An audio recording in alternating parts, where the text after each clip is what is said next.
The Kings made two bombshell moves in short succession Wednesday on the eve of the NBA trade deadline, acquiring two veteran players who could help them make a push for their first playoff appearance since 2006. The question is how these trades will affect the chemistry and culture of a team that has taken the league by surprise this season. The additions of Harrison Barnes and Alec Burks may benefit the Kings in the weeks, months and years to come, but the immediate departures of Iman Shumpert, Justin Jackson and Zach Randolph left the locker room stunned. A lot of us are a little bit shocked, but at the end of the day we know it's a business and we can't take it to heart, Kings guard Yogi Ferrell said. The Kings felt like they made the decision that was best for the organization, so we just have to trust that. The moves were swift and decisive.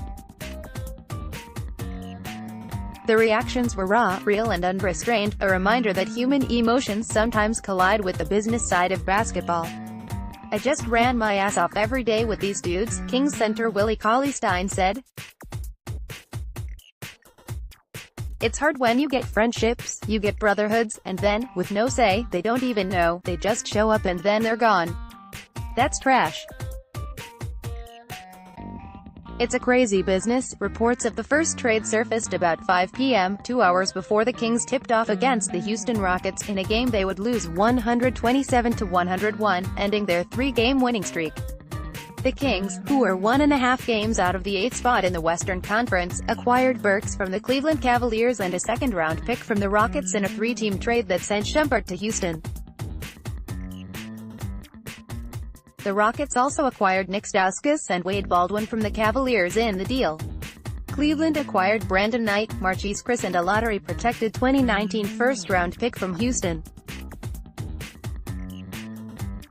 Burks, 27, is a 6'6", 214-pound guard who averaged 10.6 points, 4.2 rebounds and 2.3 assists in 51 games for the Utah Jazz and Cavaliers this season. He was traded from Utah to Cleveland in November. He is in the final year of a 4-year contract that is paying him nearly $11.3 million this season. Burks had a big game against Sacramento shortly after he was acquired by the Cavaliers, posting 22 points, 9 assists and 7 rebounds in a 129-110 loss to the Kings in Cleveland. He is a career 35.8% three-point shooter, but he shot 45.8% from beyond the arc over 15 games for the Cavaliers in January.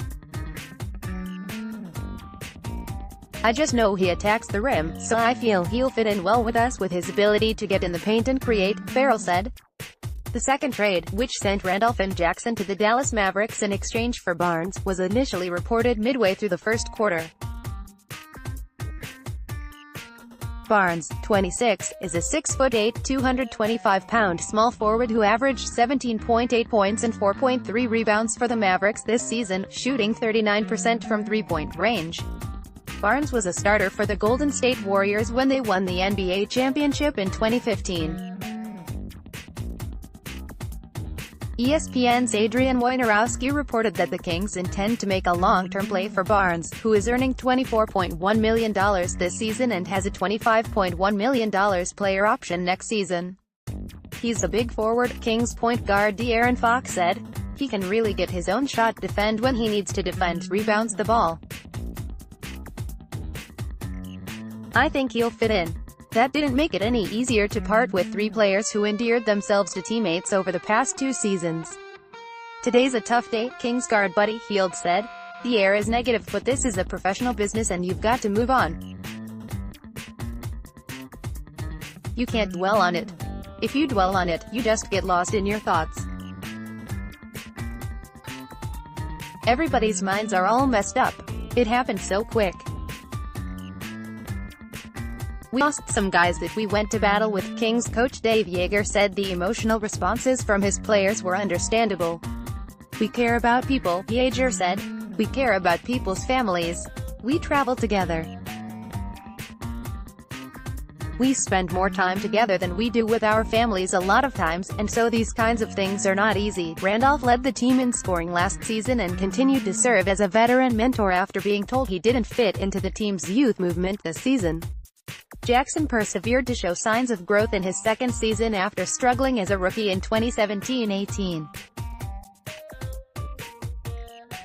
Shumpert, who started 40 games at small forward this season after being acquired in a trade in December 2018, was a favorite among fans who took to Twitter to express their feelings after the trade was announced, posting comments such as "We love you Shump," "Thank you Shump," and "Forever a King." Shumpert was essential to the team's chemistry and culture, providing veteran leadership and perspective for the team's talented young players. When the Kings lost a preseason game to Utah by 39 points, Shumpert reminded teammates he was a member of a Cavaliers squad that lost to the Warriors by 34 points in the regular season before beating them in the NBA Finals a few months later. "He's been a great teammate," rookie big man Marvin Bagley III said. "He's been helping us out this whole time. When things were low, when we had a little losing streak, he was the one keeping us positive and keeping the energy high in the locker room. He'll definitely be missed." Shumpert also played a big role in shaping the team's identity.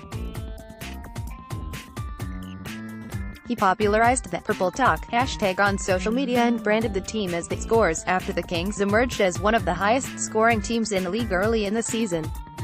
"He created a movement here," Cauley Stein said. Shumpert often announced "The Scores is here" when he entered visiting arenas or the home locker room.